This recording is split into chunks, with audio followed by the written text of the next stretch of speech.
Hello and welcome to the Writing Momentum Podcast. I'm Christopher Maselli and I'm here with my wife Gina. How's it going, Hi, Gina? it's going great. All right, we have something very special for you today. Every month we record a live Q&A on Facebook where we answer people's questions. And this last month on February 28th, we did one on finding your writing community. We have questions about how do you find a writing community to sell your books? How do you find a local writing community so that you can get your writing done? And all sorts of questions like that, right? Yes. There were all sorts of questions about finding the writing community, and I thought we tackled each one. We tried to make sure that each one was not just a repeat, that our answers didn't repeat, but I think we gave some good resources that people can look for and some ways that they can find their writing community. Yeah, and so we thought you all would enjoy this listening to the podcast. So next up, we're going to go ahead and play this. It's about 45 minutes long, so you can play one at a time if you want, or listen to the whole thing. And then we'll be back next week with a regular episode like we normally do. And then next month on March 28th, we're having another Q&A on Facebook, and we'd love to have you join us live there too. That's March 28th at Yes. 5 p.m. Central Time. So definitely tune in. And if you've got questions between now and then, go ahead and send them to us. We'd love to stockpile them so that we have them for the Q&A, but we want to hear from you, or comment below, tag us, whatever, send it to us, email us. We just love to hear from you. So until next time, remember, together we have writing momentum, and here's that Q&A. We're just going to jump right in. So we have compiled a list of questions from Reddit. On Reddit, they have a writing subreddit that is quite active, and it doesn't take much to go there and find a whole list of questions that people are asking. And so we just thought, oh, let's go there. Let's find out some questions. And they're pretty universal, I think. So I think they'll be good. So let me go ahead and pop the first one up on the screen here. This is from Sapien01, Sapien01. And they say, I have two issues right now. I'm trying to get back into writing after a long hiatus during which I've been raising small children. I've been there, done that. And also, I am starved for adult companionship, and I'm trying to regain some semblance of a social life after the aforementioned hiatus. I thought maybe I could tackle both these issues simultaneously. I was hoping to find a community through writing groups, either in person or online, but so far my search has left me empty-handed. Have you been able to find friends, social groups through writing? Is it difficult to find? Obviously, writing by nature is a solitary activity. Should I try to remedy these two issues separately? That is, find time to write on my own and look for friends in some other context. Good question. So I have to jump on the one word there that you used, Sapien 0101, and that is that you said, obviously, writing is by nature a solitary activity. And I totally get what you're saying there, because when we write, we have to sit down on our computers. We're usually alone.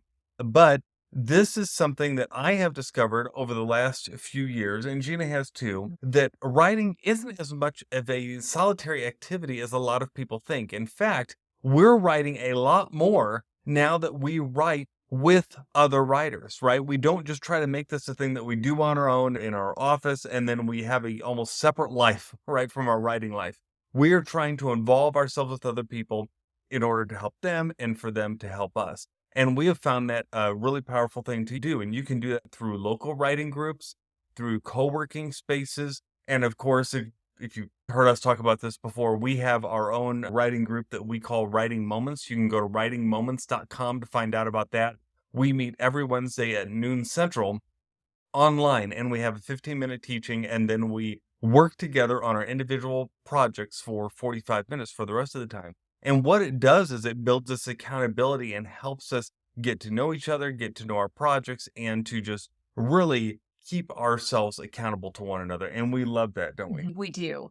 And I just want to say, boy, do I understand your question. There were many years when I was first starting writing, that there were different opportunities that would come up and I wouldn't be able to go to them because I had small kids. Chris and I have 3 children and had them Pretty close together. under 5 years of age. That was a very busy time in my life. So at first, I applaud you for recognizing that you need companionship, because you absolutely do. And you need some friends. And I really hope that you have some good friends around you that are in that same time of life. So that's the one thing. And then the other thing that I will say is definitely have grace for yourself. because you are in a difficult time where you have been raising young children and young humans. And even if they're not at that really pivotal, you can't let them out of your sight stage, it still takes a lot of mental and emotional effort to raise healthy, well-adjusted, loved children. Have grace for yourself. There are a couple of groups that I do recommend. There's a really good Facebook group called Moms Who Write, and I recommend that. It's grown very quickly because there are a lot of women on there who are in that stage of life and they have children, whether they are married, whether they're single, whether they work outside of their writing, whether their writing is their full-time writing, just whatever it is. So I recommend that group because in addition, that group I have seen different times where they have offered, someone will reach out and say, I live in this area. Does anybody else live here or near me where we could get together and meet for coffee or something to create those friendships that we're all looking for and need. And then I would also look at your local library. Sometimes there are writing groups that meet there. And then just you may even want to put it out there on Facebook to see, are there any writers in this area? There, look for the groups that are within your city or area and just say, are there any writers? This is who I am. I've got small kids. I write. I need friends. Be open, be vulnerable. Every time someone says that in the groups that I've been with or been a part of, there are people who reach out to them. I think it's really more common, I think, than most people realize Yeah. how many writers want to have people to do things with, right? It doesn't have to be all that official. You can come to something like Writing Moments or go to your local writing group, but you can also just find a friend who'd also like to journal maybe during that time. And you guys can meet at Starbucks and just sit and talk for a few minutes and then just sit quietly and journal. They can journal and you can write, right? Whatever you want, whether you're journaling or something else. And so there doesn't have to be this super structure around anything, but absolutely it does take a bit of reaching out. But there are a lot of different opportunities nowadays and ways to do that. But it does sometimes takes a little bit of research, but you'll find that most cities have some kind of writing group in the city. So check out Facebook, search online, go to meetup.com, those different places where people post events, maybe next door, and ask around, and you might be able to find someone. Absolutely. All right. You ready for question number 2? Yeah, let's go. All right. Okay. Question number 2. That's number 1. Question number 2. This is from Educational Outside 5. Do you have many writer friends in real life? It's such an honest question. I love the honest question. I feel like networking would benefit me, but I don't know much about how to find network as a writer. Do you have writer friends in real life? So, yes, I would say absolutely we have writer friends in real life. In fact, some of the richest relationships we have in our lives are other writer friends because they get us. They get not only the fact of how we do things, right? How we do our vocation by sitting and writing all day, but you tend to have a lot in common when it comes to those kind of things. And yeah, in networking, it is a part of it, right? As you have writer friends and you start to talk about this writing thing, if you're both pursuing publication, what you'll find is you'll sharpen one another.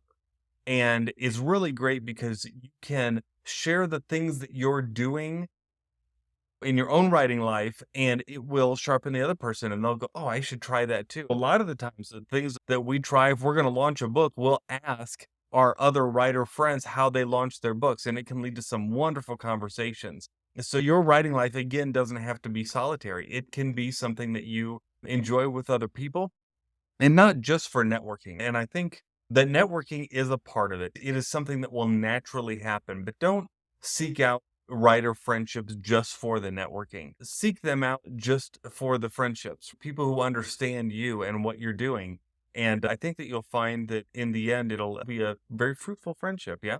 I agree. And I would also encourage you, if you're looking for finding those friends, also don't discount writers' conferences, those that are close enough that you can drive to, because there will be other writers driving to them as well. And I would also say, don't discount people because they're not in your genre.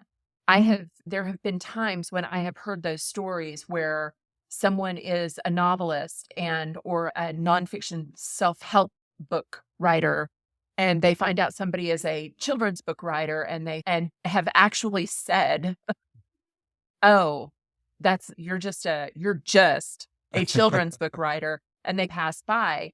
And I think that's so short-sighted. Definitely be open to making friends in all different genres. Because one, there's a lot of people that do crossover genres, people who write nonfiction for adults, but then they'll also write children's books, or they might do nonfiction self-help, but then they also end up writing a novel as well. So don't discount people just because they're not in your genre. I also recommend just looking for writers' conferences in your area. We are part of one that we love. We have been a part of it for several years now. We're a partner with them, and that is WriterCon in Oklahoma City over Labor Day weekend. That's writercon.com if you want to look that up. Yes. We always bring in just some really fabulous writers in all different genres, and it's just a great time. It's a very warm writers conference. You know that not all of them are really warm and welcoming. This one is. It really is. It doesn't matter if you're brand new to writing or you're very experienced at it. It's very welcoming. But I have found those to be a great place to make friends and to build those connections that then when I go home, I'm able to take those with me and reach out to them and find friendships, mastermind groups, just connections, advice, all of that. It's funny how sometimes we forget how much of the writing process is the same across genres, right? You might be writing a picture book. You might be writing a fiction book for adults. You might be writing a nonfiction book for the religious market, right? All three of those, though, in order to write those books, you've got to have time to research. You've got to have time to write. You've got to have your material edited. You've got to have it formatted. You've got to learn how to publish it or get it published and get it to an editor. All of those things are common across no matter what kind of genre you write in. Yeah, don't limit yourself by only wanting to write with people from a certain genre. In fact, there are conferences out there that are pretty great that are like, here's the mystery writers conference or here's the romance writers conference. And you can learn things directly about that genre in a conference like that. But through just attending a general writers conference or through making friends in those other areas, like you'll learn things that you wouldn't have even thought you needed to know just because you're associating yourself with other people not across disciplines, but across genres. So yeah, I think that's a really good thing. So I hope that helped. Educational side 5. Do you have many writer friends in real life? Absolutely. And I would encourage you to find some too. It can be a bit of work, as we said in regard to the last question, but that's the way it is with friendships in any area of life, right? You seek it out, but when you do, I think you'll find it. All right. Here is the third question. Gina, you want to read this one? How do I build a community or find an audience for my book? I love writing and am new to getting things published.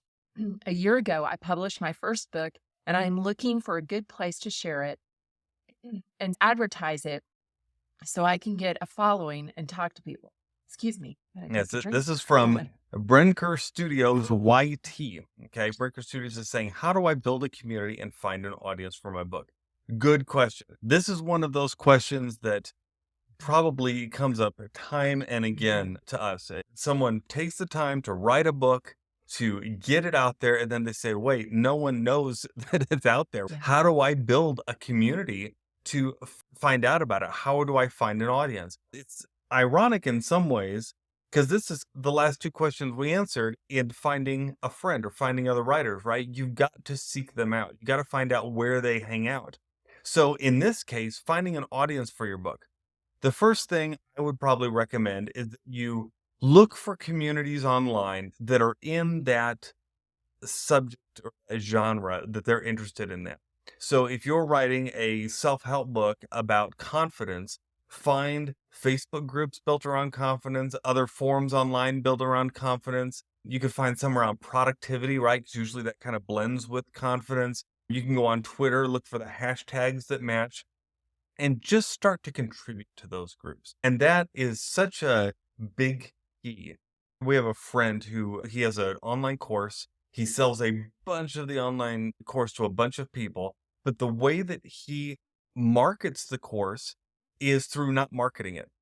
all he does is he goes online to all the communities that are interested in the course that he's creating, that subject, and he contributes, he answers questions. He becomes the authority in those communities. And when he does that, people find him and they start to build up a conversation. He's able to say, "Oh, yeah, if you want to know about that, I got a course." It's the same thing.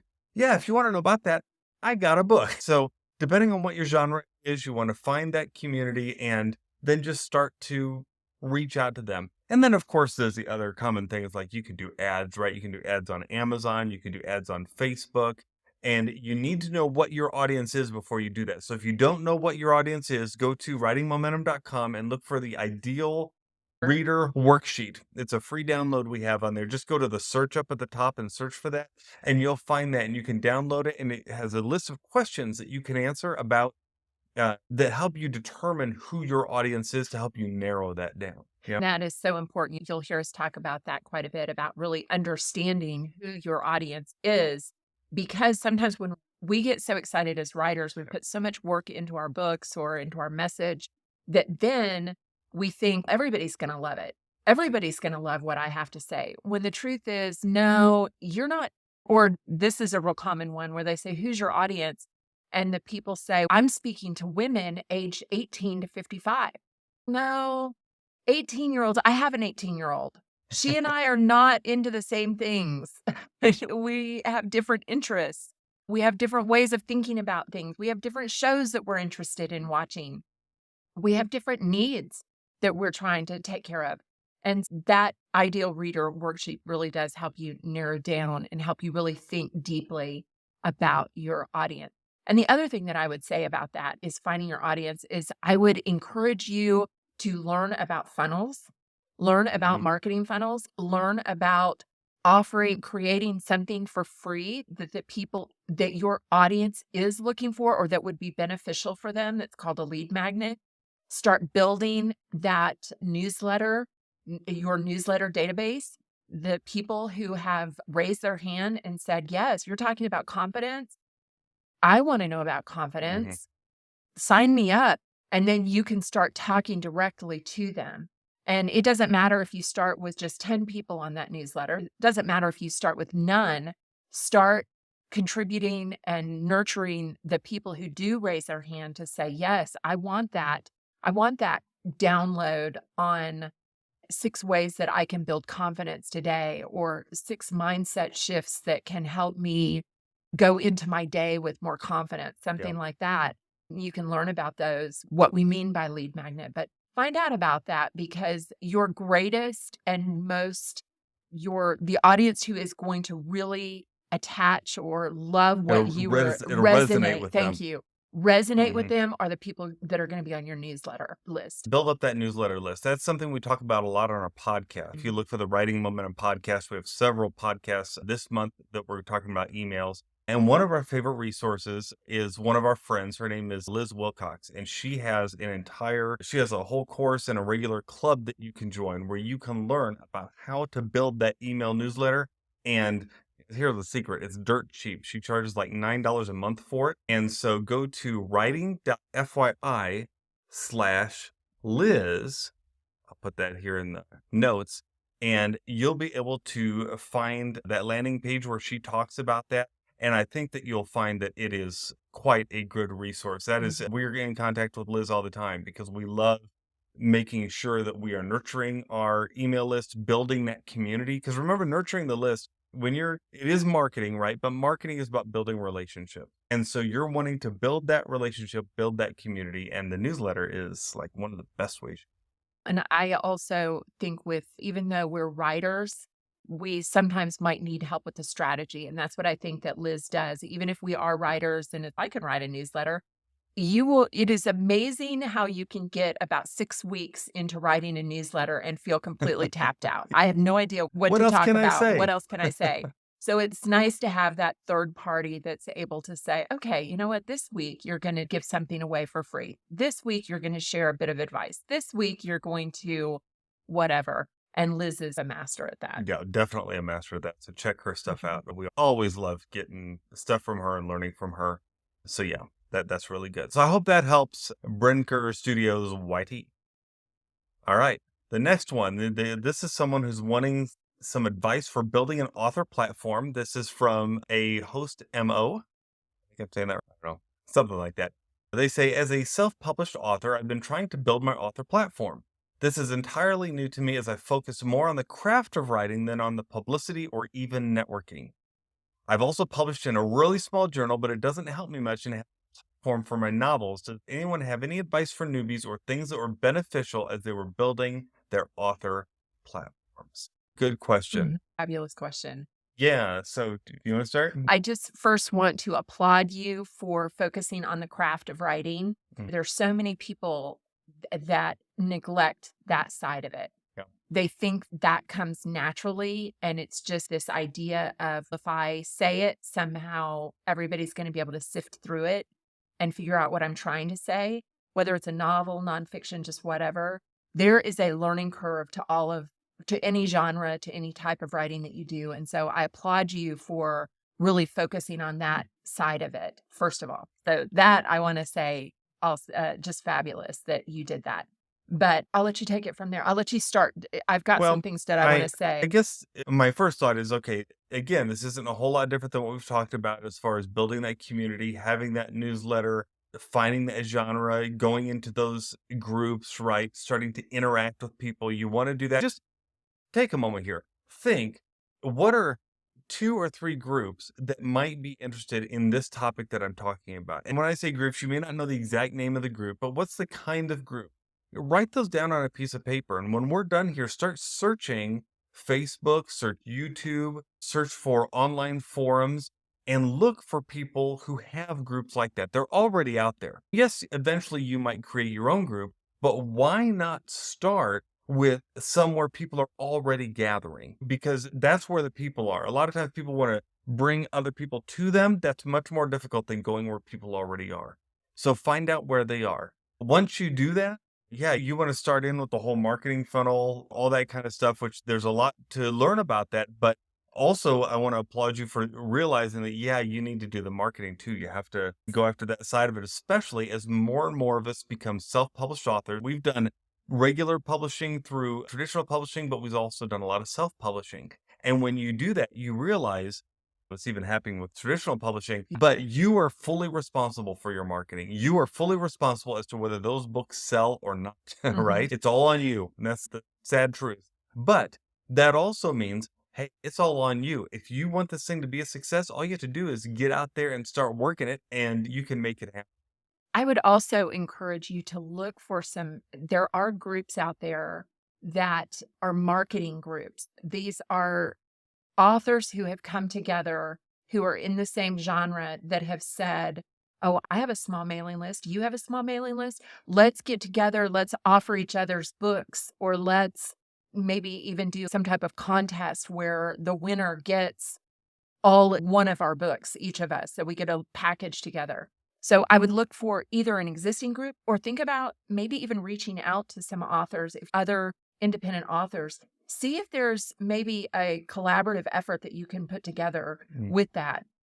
You can also look for podcasts that talk That's what I about was just that. going to say. Podcasts are a huge way to market yourself today, It's very right? grassroots, and it's Yeah. a great way. So look for those podcasts that maybe focus on your area. Don't discount the podcasts. Also look for podcasts for your state.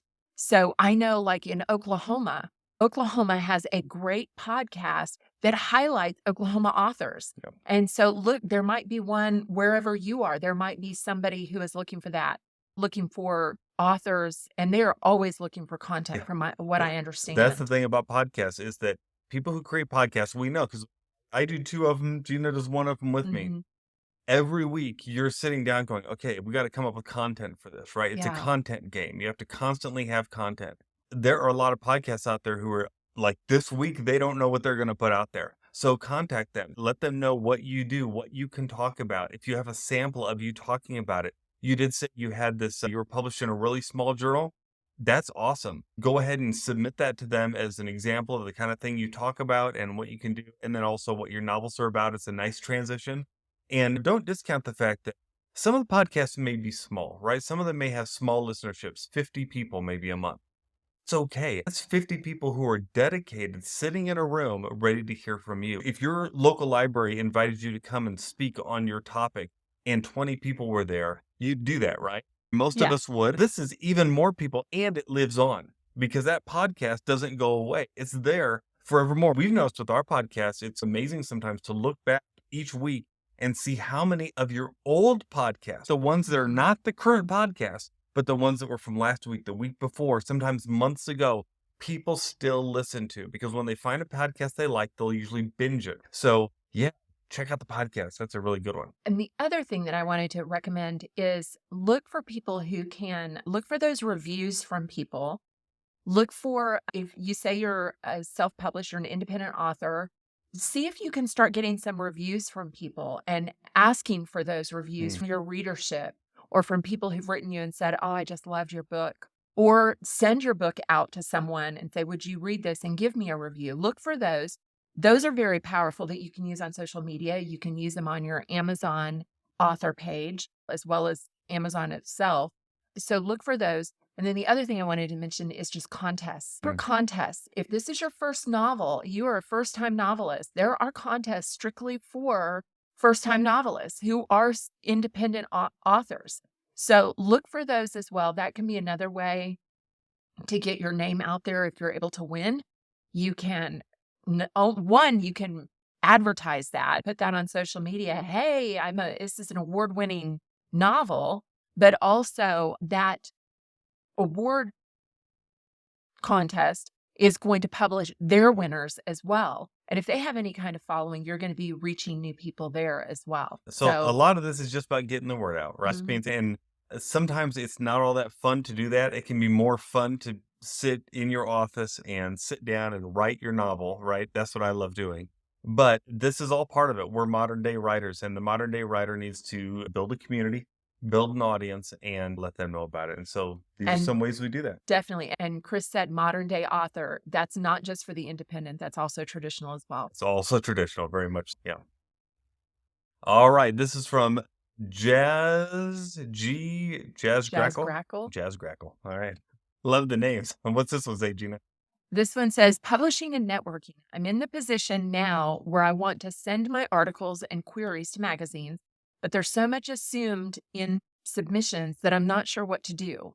There's that in just the obvious networking problems. For those of you who have been published in magazines, how do you contact and address editors? How do you network? Yes. Okay. So here's what you want to do.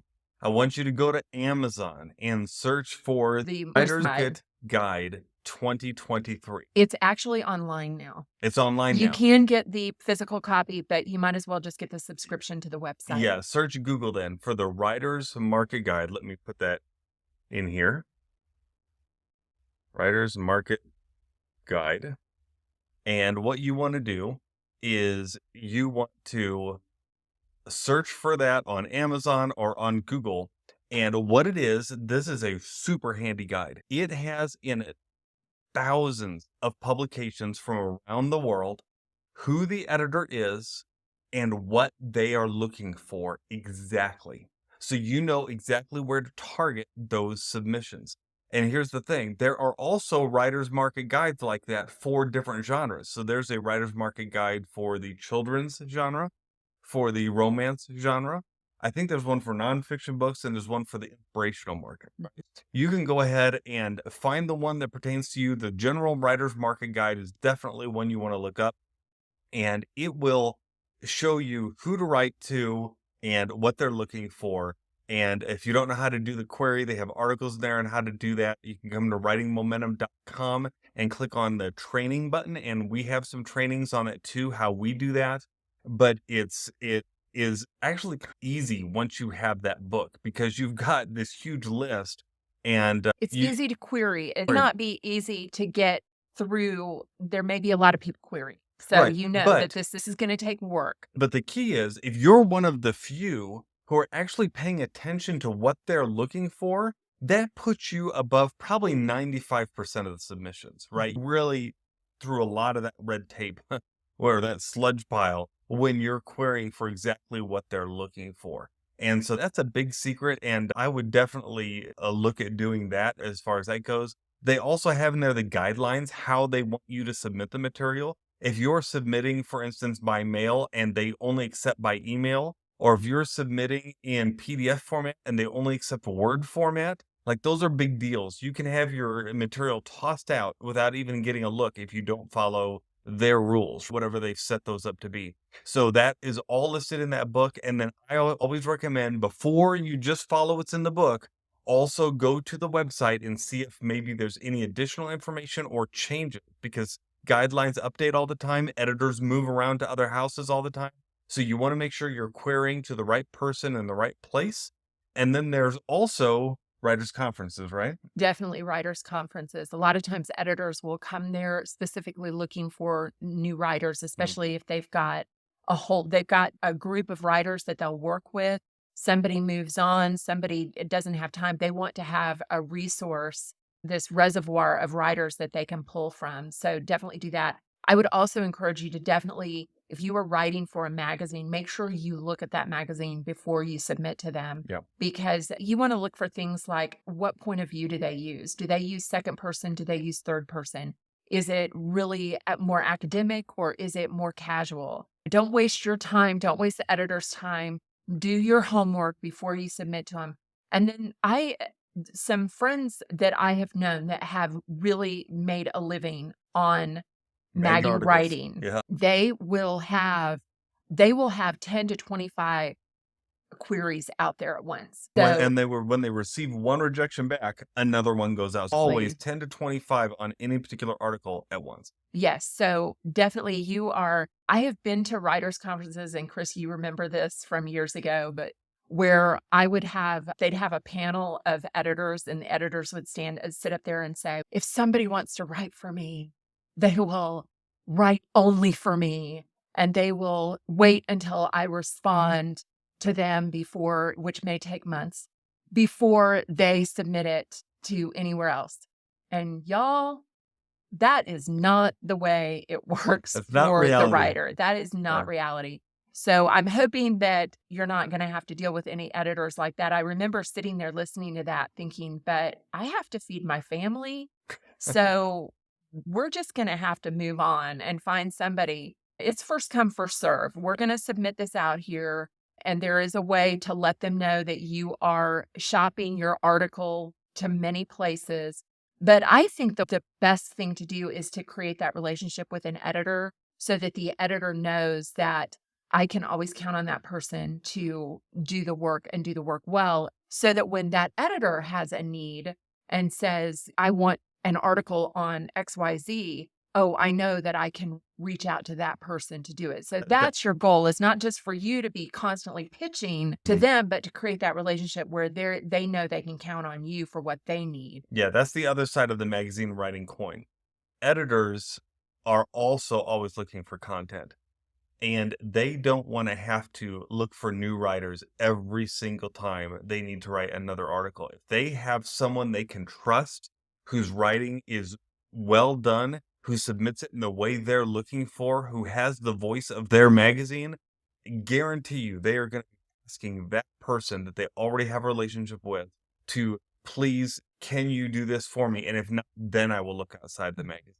So once you build a relationship with some editors, you could have one that goes on for years. I've been writing for some magazines for, I think, well over 20 years now, right, on a regular basis, because I established that early and they like me as a writer. And so we have this great relationship going back and forth. And so that's what you want. You want to go ahead and build that, and you can make a career doing that. It's not always an easy career, but it is certainly fun if you like doing magazine writing. And I think also the thing to keep in mind is that there are a lot of websites. Even though you want to write for magazines, there are websites also that are they used to be a magazine and now they're just strictly online. Or they may have a magazine, but they have a whole online component where they're looking for writers. While you're pitching for magazines, also be open to writing for websites as well. Your opportunities are out there for sure. All right. We hope that helps Jazz Grackle. All right. The final question today is, what is the best writing investment you've made? They say, I've been thinking about my approach to writing and potential steps I can start taking to improve it. for a variety of reasons. My question to you all is, what do you think is the best investment you've made in regards to writing? Mostly in terms of financial investments. What purchase do you think really paid off? I'm not looking for any kind of magic bullet or anything that would likely dramatically change my writing. I'm just curious about what purchases have impacted you in a positive way, or perhaps what classes or courses do you feel have you gotten the most value out of? I tried searching, but I didn't find other threads like this. Yeah, but that's a great question. Really Really interesting. great. Do you have one that comes to mind for you immediately? My MacBook Air. You guys, I used to be a PC girl, and Chris finally went towards the light with the Apple world, and he dragged me with him. And that is just such a slick machine. I absolutely love it. I have a pretty scaled down model. Chris needs something a lot more robust because he does design websites, a lot of times for authors. So if any of you are looking for an author website, hit him up. But he also, in addition to his writing, does a lot of technical type work. Yeah. My MacBook Air is my first thing because I can take it anywhere. And I love, because I'm not super techie, I love that my talks to my phone and that they are working together. So my iPhone, I work with that. So that whole ecosystem, and I used to have an iPad and I could work on that. So that whole ecosystem has been game changer for me. It's just made it easier. Yeah. It's easier. I can take it wherever I go. It's got a long battery life. I can take it when I travel, it's easy. So that's my thing. It's a good That answer. was my first thing that I thought of. And that would probably be the first thing I'd say too. This is from Dyde21, DYDE21. Yeah, having a good computer is super important, right? You want to have something that you can rely on, that automatically backs up your files for you, that doesn't get you caught in that trouble of every time you want to do something, you're having to install drivers and updates and all that mess. That's something that we just enjoy about our Macs, is that it's Macs versus PC. I want to get into the whole debate, but I used PCs for decades. And let me just say, when Chris says that he used PCs, he would build I built them PCs. from scratch. He right? I built them loved from scratch. He Yeah. was hardcore 4 years PC. But the difference is that, to me, I love doing that as a hobbyist. But when I needed something to get my writing done, I just needed something that worked, that was more like an appliance, right? I say sometimes that my Mac is like a toaster. It doesn't do everything a PC does. Like, it does most of it if you want to look for, but it is a more of a closed system. But it just works well for us. And I know there are arguments out there about the cost of a PC versus a Mac, but the truth is our Macs last for years. I used to have to upgrade my PC every couple years. The Mac, I was working until about a year and a half ago. I was working on a 2014 Mac. It worked great. And the only reason I upgraded was because we wanted to start doing this stuff. We wanted to start doing the broadcasting online and editing videos, and I needed something faster for that because it was over 7 years old at that point. So they last a really long time. But yeah, definitely invest in good computer hardware, software. Look for some good writing books. I'd recommend that. We shared in our last Q&A some of our favorite writing books. Mine was 12 Master Plots by Ronald Tobias. Really strong, good book if you're into fiction writing. And then last thing, I feel like we're a broken record with this, but invest in a good writers conference, right? Absolutely. I was going to say that too. Go and spend the $100, $200, $400, $500, whatever it is, to attend. They're different prices depending on how many speakers they have, how many days they are. But find a good writers conference, and you will find that you're going to make relationships there. You're going to learn things about the craft there. You're going to learn things about marketing there that you wouldn't otherwise learn. And that will change your writing life, which is why we're so big on WriterCon. We're so big on some of the online conferences. We love to have people as a part of Writing Moments, our writing group. All of those things work together to build this writing life and help you so that you're not doing this completely alone. I think a lot of times we've heard people say, should I go back and get a master's degree? And I have even questioned that as well. I don't have a master's degree in writing. Chris does, but I believe that you learned, while your master's degree was very valuable, Yep, and I it's take awesome. nothing away from that, the lessons that you have come back and shared with me from writers' conferences and the lessons that I have learned at writers' conferences have been really invaluable, because you are learning you're not learning from a theoretical level. You're learning from a boots on the ground level. You're learning from writers who have been in this, who have been published for years, and they're sharing, this is how I do it. Yeah. This is what I'm thinking of. This last year at WriterCon, we were there, and who was there? It was, their names are gonna, Stephen James Yeah. and Robert Dugani. Robert Dugani. And they were there talking about how do you build tension? How do you write a book? How do you write a book? And they're thriller writers. Right. And they've been doing it for years, bestsellers.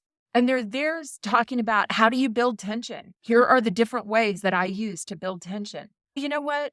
That you sit there in those classes and all of a sudden your mind starts going about your own book and, oh, I could do that. Oh my gosh, I never even thought about that. And all of a sudden you just like your creative juices are just flowing. So I am a huge fan of writers' conferences. I know that it's easy to look at them and think that's a lot of money, but it is way cheaper than a master's degree. And it is that practical application. Even this last year, I got to speak with one of the writers about her process afterwards, just one-on-one. Here she is, this award-winning author that I just got to talk to, ask her. And she shared about she was a lot of fun to listen to, but she got to share about just her writing process, which is fabulous because I love to hear about people's writing processes because they're all so different. You've got the strict outliner who spends just outlining, going through different phases of outlining, all the way to the person who just sits down and wings it and just writes from the heart or from the seat of their pants. Anyway, I am a big fan of writers' conferences. I think they're a great way to really hear from people who are in the trenches doing the work day in and day out. Absolutely. All right. Those are our questions for today. This has been really good. I love questions like these. Next month, Renee will be back with us on the 28th. On March 28th, we're going to do another Q&A. We don't have the topic solidified for that yet, so that's upcoming. We'll let you know about it. If you haven't subscribed to our newsletter, go to writingmomentum.com. We got some free goal setting downloads. You can get there, ebooks, posters, all kinds of stuff. Get those, get on our list. You'll find about these Q&As. You'll find out about writing moments where you can write with us. You'll also find out about a bunch of these great resources that we shared today. We just love helping writers. We love to be in the trenches with you guys. And so if you have any questions between now and the next Q&A, send them to us. We'll be happy to answer, and we can add them to that too. But I think that's it for today. Yeah? That's it. And so don't forget this. What, Gina? Together, we have writing momentum. Bye-bye.